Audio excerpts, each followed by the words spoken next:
long time, over an hour this morning. I also had with President Zelenskyy a very good call after that.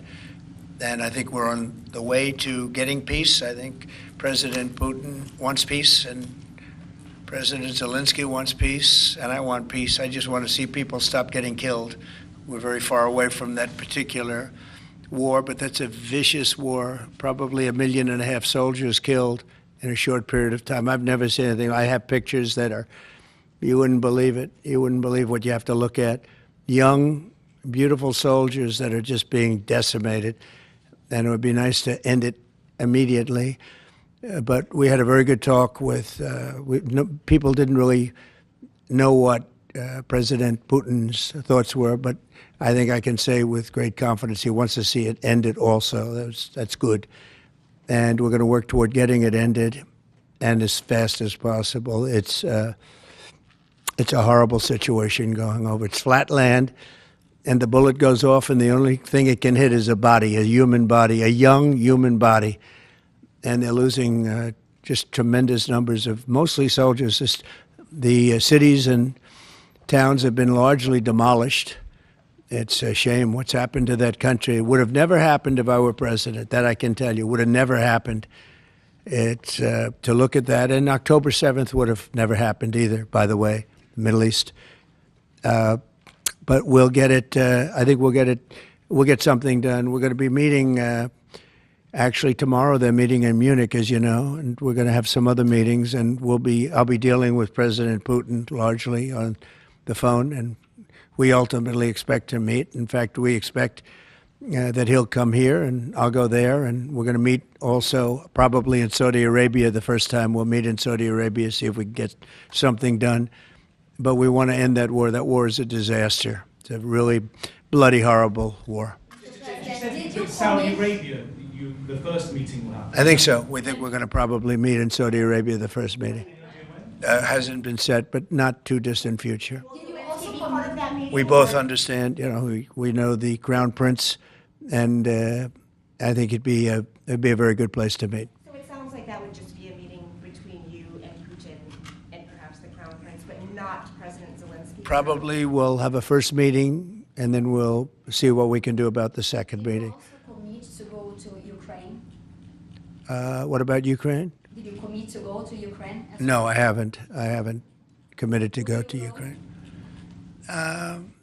I would think about going. Yeah, I'd think about it. No problem. You say today, Mr. President, that they received your vision. What is your plan to end this war? Like today, Secretary. Well, I'm not going to tell you my plan. I can just tell you we've made a lot of progress. This should have been done by Biden, not by me, because this has been going on for now a long time, years, and it should have been done by Biden. Just like the young gentleman that I brought home yesterday after 2 weeks. We worked on it for 2 weeks. He was a fine man, and he was in there for 3.5, almost 4 years, and they weren't able to do a thing, and I got him out. And as you know, I didn't pay $6 billion. I didn't pay anything.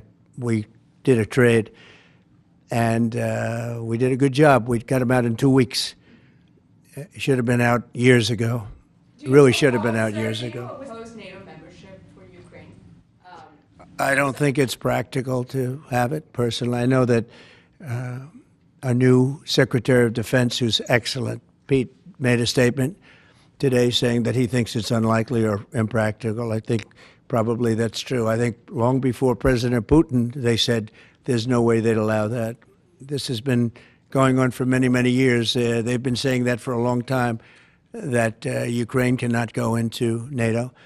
And I'm okay with that. I just want the war, whether they are or they're not. But it certainly would seem to be that most people have said that that is something that's not going to happen. Are you freezing out President Zelenskyy of this process a bit? Isn't there a danger of that? No, I don't think so, as long as he's there. But, at some point you're going to have elections, too. You're going to have an election. He says he wants security assurances, Mr. President. What does that look like? In terms of what?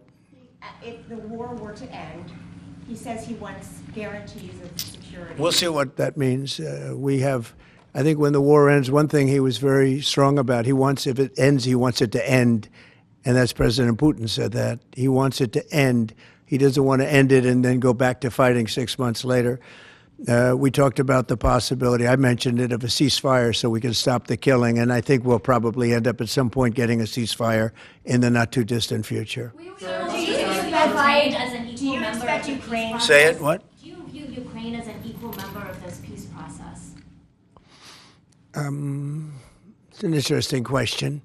I think they have to make peace. Their people are being killed, and I think they have to make peace. We will continue to provide I said that was not a good war to go into, and I think they have to make peace. That's what I think. Why did you decide to provide talk to support to Ukraine? Would you support Zelensky ceding territory or exchanging territory in any agreement to end the war?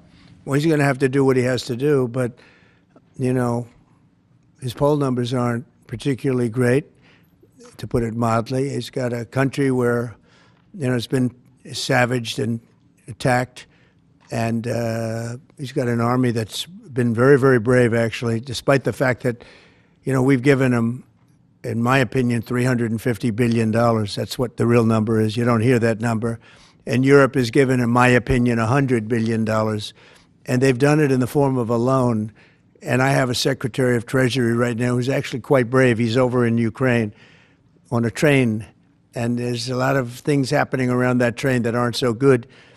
And he's going there to get a document done where we're going to be assured that we're going to, in some form, get this money back, because we're putting up far more money than Europe, and Europe is in far more danger than we are. We have an ocean in between.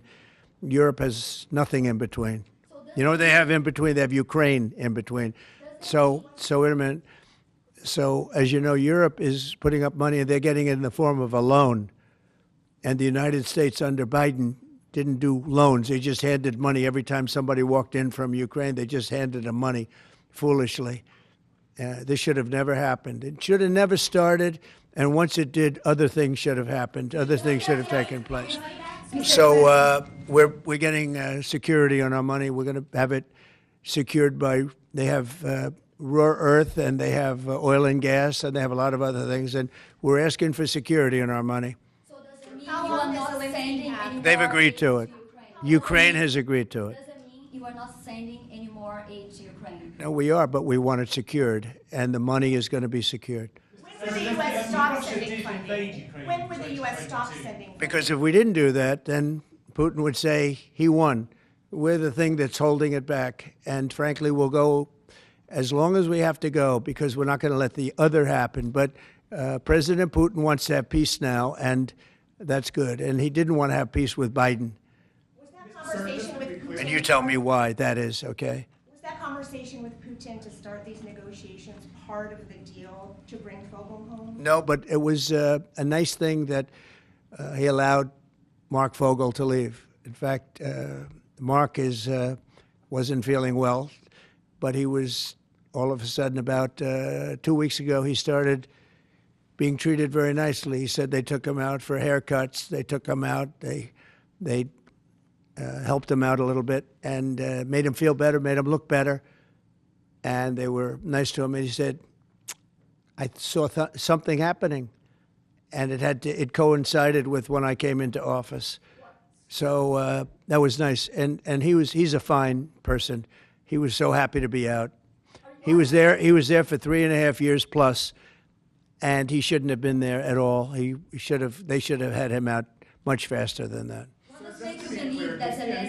Wait, go ahead, please. Sorry, sir, just to be clear, do you see any future in which Ukraine returns to its pre-2014 borders?